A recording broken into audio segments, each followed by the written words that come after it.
Bismillahirrahmanirrahim. Assalamualaikum warahmatullahi wabarakatuh. Halo semuanya, salam sehat semuanya. Perkenalkan, nama saya Rafli Dwi Safitra dengan NPM 1921020598 dari Fakultas Syariah Prodi Hukum Tata Negara Universitas Islam Negeri Raden Intan Lampung. Di kesempatan yang berbahagia ini, saya akan membuat video untuk memenuhi tugas dari mata kuliah Filsafat Hukum Islam, yakni dengan tema Sumber Filsafat Hukum Islam. Sumber-sumber filsafat hukum Islam. Yang pertama adalah Al-Quran. Al-Quran berkedudukan sebagai sumber pertama dan utama dalam hukum Islam. Kedudukan ini mengharuskan umat Islam memahami pesan-pesan yang dikandung untuk dilaksanakan dalam kehidupan. Hal tersebut juga diperlukan sebagai upaya mengatur perilaku manusia, baik yang berhubungan dengan manusia ataupun makhluk lainnya secara horizontal. Demikian pula seluruh persoalan yang berkaitan dengan hukum, meski dicari jawabannya terlebih dahulu dari petunjuk yang terkandung di dalam Al-Quran. Kemaslahatan hidup manusia di dunia dan di akhirat diyakini dapat diperoleh jika manusia melandaskan pada perilaku hidup mereka pada petunjuk Al-Quran. Argumentasi yang menyatakan bahwa Al-Quran sebagai sumber dan dalil pertama dan utama ditemukan dalam penjelasan Al-Quran itu sendiri pada sejumlah ayatnya. Lebih dari 30 kali ditemukan perintah mematuhi Allah dalam Al-Quran. Bahkan meninggalkan aturan yang disebutkan Al-Quran akan membawa akibat meningkatnya kejahatan yang dilakukan oleh manusia. Al-Quran secara redaksional dan makna yang dikandungnya bersifat qat' al-wujud.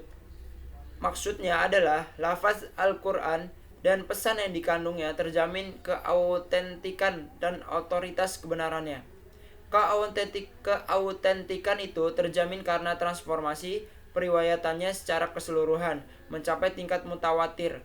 Selain itu, jaminan keaslian Al-Quran mendapat intervensi langsung dari pemiliknya, yakni Allah Subhanahu wa Ta'ala. Selanjutnya, sumber hukum yang kedua adalah Al-Sunnah. Pada uraian sebelumnya telah dijelaskan bahwa Al-Quran sebagai sumber utama yang paling utama dari hukum Islam yang bersifat global yang membutuhkan penjelasan secara operasional. Nabi Muhammad SAW sebagai penyampai ajaran Al-Quran diberi otoritas oleh Tuhan untuk menjelaskan lebih lanjut apa yang telah diwahyukan kepadanya.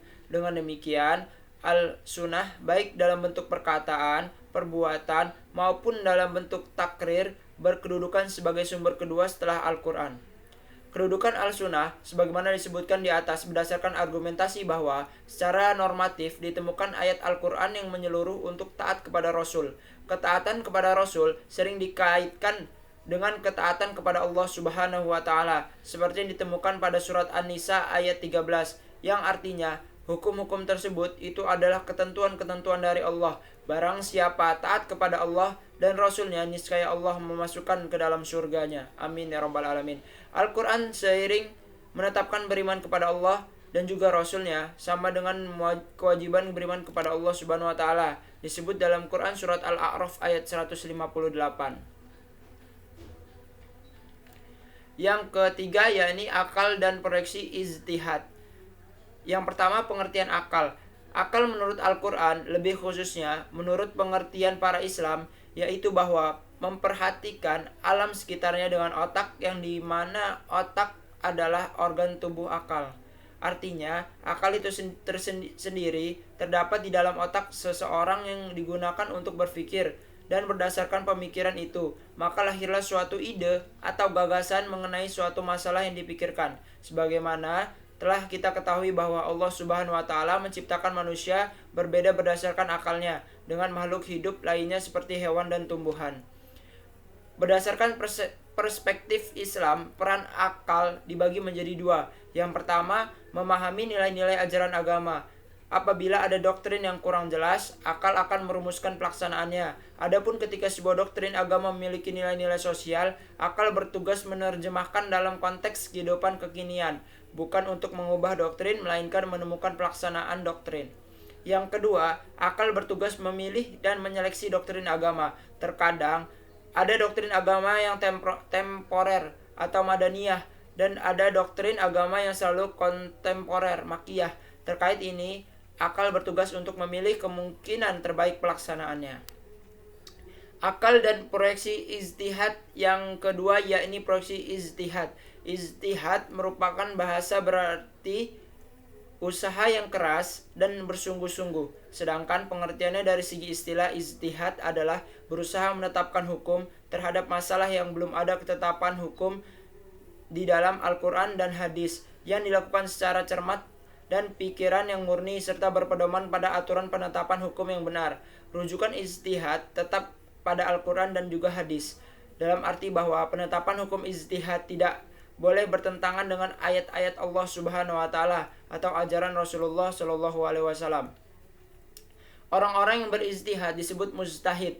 Antara mujtahid yang satu dengan mujtahid yang lainnya dalam penetapan perkara yang belum ada ketentuan hukumnya dalam Al-Quran mungkin akan berbeda dalam memberikan penetapan hukum.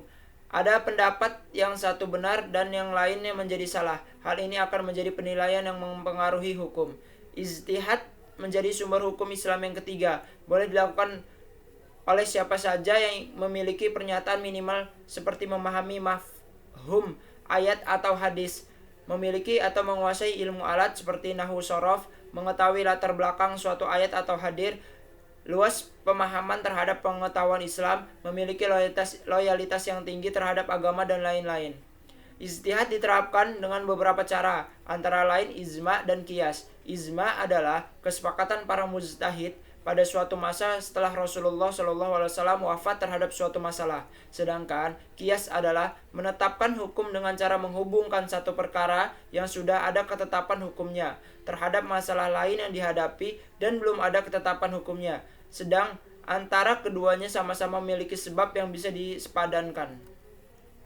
Sekian materi yang bisa saya sampaikan. Mudah-mudahan sedikit ataupun banyak lebihnya yang bisa saya sampaikan ini mudah-mudahan bisa bermanfaat bagi semuanya yang mendengarkan video ini. Dan jangan lupa jaga kesehatan selalu, dan jangan lupa meningkatkan keimanan serta ketakwaan kita terhadap Allah Subhanahu wa taala. Mohon maaf apabila ada tutur kata salah-salah kata, saya pribadi mohon maaf, dan juga kepada Allah saya mohon ampun. Wabillahi taufiq wal hidayah. Wassalamualaikum warahmatullahi wabarakatuh.